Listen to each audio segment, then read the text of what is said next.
আশা তিনিআলি চাহ বাগিচা প্ৰাথমিক গোটৰ সাংগঠনিক সম্পাদক প্ৰয়াত ৰোহিত কেওটলৈ শ্ৰদ্ধাঞ্জলি জনোৱা অৰ্থে ইংৰাজী 24 আগষ্ট 2025 তাৰিখে আশা তিনিআলি চাহ বাগিচা প্ৰাথমিক গোটৰ উদ্যোগত শ্ৰদ্ধাঞ্জলি অনুষ্ঠানটো আয়োজন কৰে।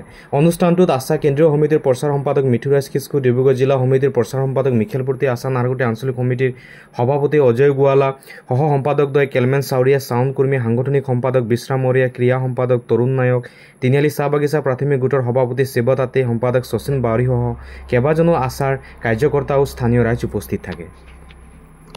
যোৱা 20 তাৰিখে তিনিআলি চাহ বাগিচা পালেং লাইনত যি পথ দুৰ্ঘটনা হ'ল, এই পথ দুৰ্ঘটনাত সদৌ অসম আদিবাসী ছাত্ৰ সন্থা তিনিআলি চাহ বাগিচাৰ প্ৰাথমিক সমিতিৰ সাংগঠনিক সম্পাদক প্ৰয়াত ৰোহিত কেওট যিহেতু তিনিআলি চাহ বাগিচাৰ নিবাসী আছিল আৰু তেওঁ পথ দুৰ্ঘটনাত মৃত্যু হ'ল। আৰু এই পথ দুৰ্ঘটনাত মৃত্যু হোৱাৰ লগতে আমি সদৌ অসম আদিবাসী ছাত্ৰ সন্থা নাহৰকটীয়া আঞ্চলিক সমিতি তথা তিনিআলি চাহ বাগিচা প্ৰাথমিক সমিতি সমূহ ৰাইজৰ সহযোগত আমি শ্ৰদ্ধাঞ্জলি অনুষ্ঠান আয়োজন কৰোঁ। আৰু এই শ্ৰদ্ধাঞ্জলি অনুষ্ঠানত আমি সকলোৱে শ্ৰদ্ধাঞ্জলি জনাওঁ। আৰু লগতে আমাৰ সক্ৰিয় এজন যোৱা প্ৰয়াত ৰোহিত কেওট আমাৰ সক্ৰিয় ব্যক্তি আছিল, সক্ৰিয় নেতা আছিল আৰু প্ৰত্যেক কাৰ্যসূচীত প্ৰত্যেক মেল মিটিঙত আমাৰ লগত সহভাগী হৈছিল।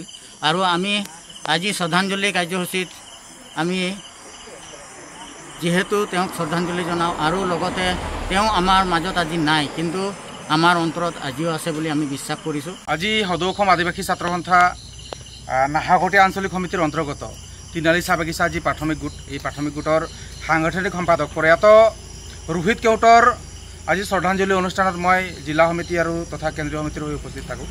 আৰু প্ৰয়াত আজি ৰোহিত কেওটৰ আত্মাৰ সদগতিৰ বাবে আজি এই ক্ষণত প্ৰাৰ্থনা জনাইছোঁ। আৰু আমি বিশেষভাৱে যোৱা 20 তাৰিখে ৰোহিত কেওট নামৰ আমাৰ আদিবাসী ছাত্ৰ সন্থাৰ বিষয়ববীয়াই আজি নিৰ্মমভাৱে আৰু মৰ্মান্তিকভাৱে পথ দুৰ্ঘটনাত নিহত হৈ মৃত্যুবৰণ কৰে। আৰু মৃত্যুবৰণ কৰাৰ পিছতে আমি সদৌ অসম আদিবাসী ছাত্ৰ সন্থাই আমি আৰু সমূহ ৰাইজ একত্ৰিত হৈ আমি যিহেতু প্ৰতিবাদ কৰিছিলোঁ আৰু যিহেতু পথ অৱৰোধ কৰিছিলোঁ, যিহেতু অতি শীঘ্ৰে সেই যিজন দুখী, সেই দুখীজনক যাতে অতি শীঘ্ৰে কাৰায়ত্ত কৰিবলৈ আৰু উক্ত ৰোহিত কেওটৰ পৰিয়ালক ক্ষতিপূৰণ প্ৰদান কৰিবলৈ আৰু ইতিমধ্যে যিজন ড্ৰাইভাৰ সেই ড্ৰাইভাৰজনক ইতিমধ্যে কাৰায়ত্ত কৰিছে। আমি জিলা প্ৰশাসনক বিশেষভাৱে অনুৰোধ জনাব বিচাৰিছোঁ, যিহেতু টিংখং ৰাজগড় টু নাহৰকটীয়ালৈ যোৱা যি ৰাষ্ট্ৰীয় ঘাইপথ, এই ঘাইপথত প্ৰায়ভাগ কেৱল এজন নহয়, বিগত সময়ত 2জন 3জন 5জন 6জন কৰি ব্যক্তি এই ঠাইৰ পৰা মানে প্ৰাণ হেৰাব লগা হৈছে। একমাত্ৰ এটাই কাৰণ যে কোনো ধৰণৰ গতিৰোধক ব্যৱস্থা কোনো ধৰণৰ কৰা হোৱা নাই।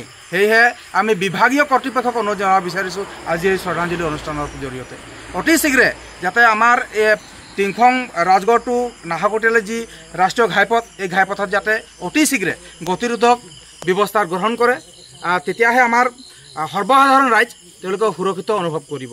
আৰু বিশেষভাৱে আজি এই শ্ৰদ্ধাঞ্জলি অনুষ্ঠানত উপস্থিত হৈ ৰোহিত কেওটৰ আত্মাৰ সদগতিৰ কামনাৰ লগতে তেওঁৰ পৰিয়ালবৰ্গলৈ সমবেদনা জ্ঞাপন কৰিছোঁ।